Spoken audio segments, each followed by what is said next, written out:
नरेश मीणा की जमानत याचिका खारिज।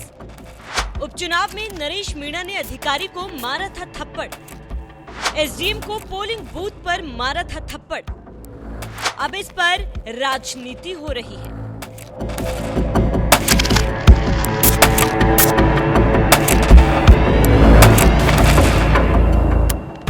राजस्थान, धरती वीरों की, लेकिन यहाँ की सियासत में कभी कभी वीरता और दुस्साहस की लकीर धुंधली हो जाती है।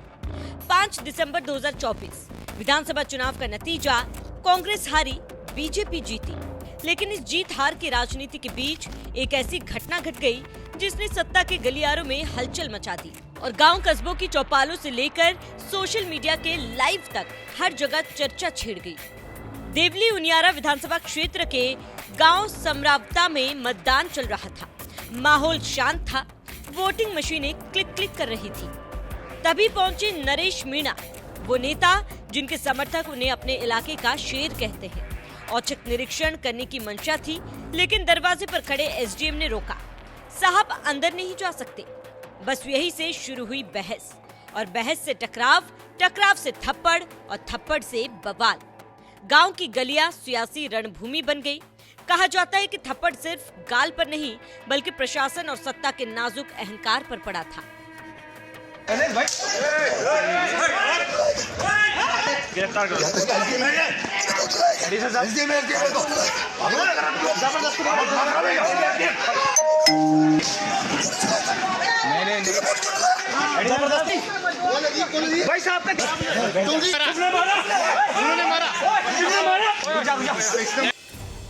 तो देख लिया आपने कि कैसे नरेश मीणा ने एसडीएम साहब को सिखा दिया कि क्या करना है। फिर थप्पड़ के बाद मीणा समर्थकों और पुलिस के बीच पथराव हुआ।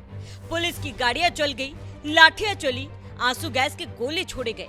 गांव जो सुबह लोकतंत्र का पर्व मना रहा था, शाम होते होते आग और धुएं में घिर गया। और फिर कानून ने अपने हाथ ऊपर उठाए। नरेश मीणा गिरफ्तार, समर्थक सड़कों पर, विरोध में नारे।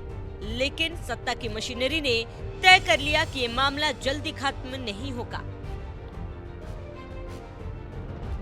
अब एक नए मामले में नरेश मीणा फंस गए हैं और इनकी राखी जेल में बनेगी।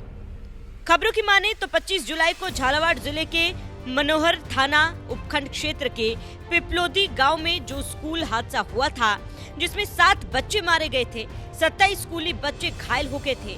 पीड़ित परिवारों को न्याय दिलाने के लिए नरेश मीणा अपनी जन क्रांति यात्रा को कोटा जिले के बफावर में छोड़ दिया और समर्थकों के साथ झालावाड़ अस्पताल पहुंचे, जहां नरेश मीणा सरकार के खिलाफ धरना प्रदर्शन कर रहे थे। इस दौरान नरेश मीणा के पुलिस अधिकारियों के साथ तीखी बहस हुई। नरेश मीणा ने पूर्व मुख्यमंत्री वसुंधरा राजे और उनके बेटे सांसद दुष्यंत सिंह को झालावाड़ में नहीं घुसने की चेतावनी दे डाली। फिर क्या था, पुलिस ने धमकी देने के चक्कर में मीणा को गिरफ्तार कर लिया और जेल भेज दिया। जब जमानत के लिए नरेश मीणा ने अपील की तो कोर्ट ने न्यायिक अभिरक्षा की तारीख 22 अगस्त तक बढ़ा दी। नरेश मीणा के वकील प्रेम मीणा ने कहा कि 11 अगस्त तारीख कोर्ट से बहस की मिली है और कोर्ट ने न्यायिक अभिरक्षा 22 अगस्त तक बढ़ा दी। प्रेम मीणा ने कहा है कि पूरी कोशिश है कि नरेश मीणा को इस झूठे प्रकरण में राहत मिले। उन्होंने कहा कि जिला न्यायालय से अगर जमानत नहीं मिलती है तो नरेश मीणा हाईकोर्ट की शरण में जाएंगे। हमने कोर्ट में जमानत की याचिका डाली, पर साहब जमानत खारिज। अब 8 अगस्त तक की न्यायिक अभिरक्षा थी, वो भी बढ़ाकर 22 अगस्त कर दी है। दिन बीतते गए, हफ्ते महीनों में बदल गए और देखते ही देखते 1 साल होने को है। लेकिन नरेश मीणा अब भी जेल की सलाखों के पीछे है। अपराधियों की फाइलें बंद हो सकती हैं, मगर यहाँ फाइलें खुली है, तारीखें बढ़ा दी गई है और जमानत बस अगली तारीख के वादे पर टिकी है। ये कैसा न्याय है, जहाँ हत्या के मामलों में भी आरोपी जमानत पर आते हैं, वहाँ एक थप्पड़, जी हाँ, एक थप्पड़ की गूंज इतनी भारी पड़ गई कि साल भर से न्यायिक अभिरक्षा का सिलसिला खत्म होने का नाम नहीं ले रहा। या फिर क्या ये सिर्फ कानून का मामला है, या फिर सत्ता की अदृश्य डोरी अदालत के दरवाजे के बाहर खींच रही है। इस साल राखी का त्योहार, जब बहनें अपने भाई की कलाई पर रक्षा का धागा बांधेगी, नरेश मीणा की राखी जेल में बनेगी। जेल के भीतर, सलाखों के उस पार, जहां तीज त्योहार भी सिर्फ तारीखें हैं। ये झूठा केस है, सरकार दबाव बना रही है। हमें इंसाफ चाहिए।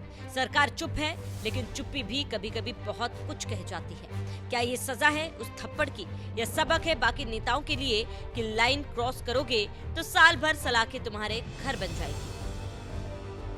नरेश मीणा की अगली उम्मीद 11 अगस्त की सुनवाई। अगर जिला न्यायालय ने राहत नहीं दी तो राह हाईकोर्ट की ओर मुड़ेगी। लेकिन समर्थकों के मन में सवाल वही है, क्या न्याय तारीखों में खो जाएगा? लोकतंत्र में सवाल पूछना गुनाह है। कानून, राजनीति और सियासी बदले की गाथा बन चुकी है और जनता वो बस देख रही है, कभी टीवी पर, कभी सोशल मीडिया पर, तो कभी अदालत के बाहर। क्योंकि लोकतंत्र में सबसे बड़ा सवाल हमेशा यही रहता है, क्या कानून सबके लिए बराबर है या बराबरी भी सत्ता की मर्जी से मिलती है? राजस्थान के इस किस्से का जवाब आने वाले वक्त में अदालत देगी या फिर वक्त खुद फैसला सुनाएगा।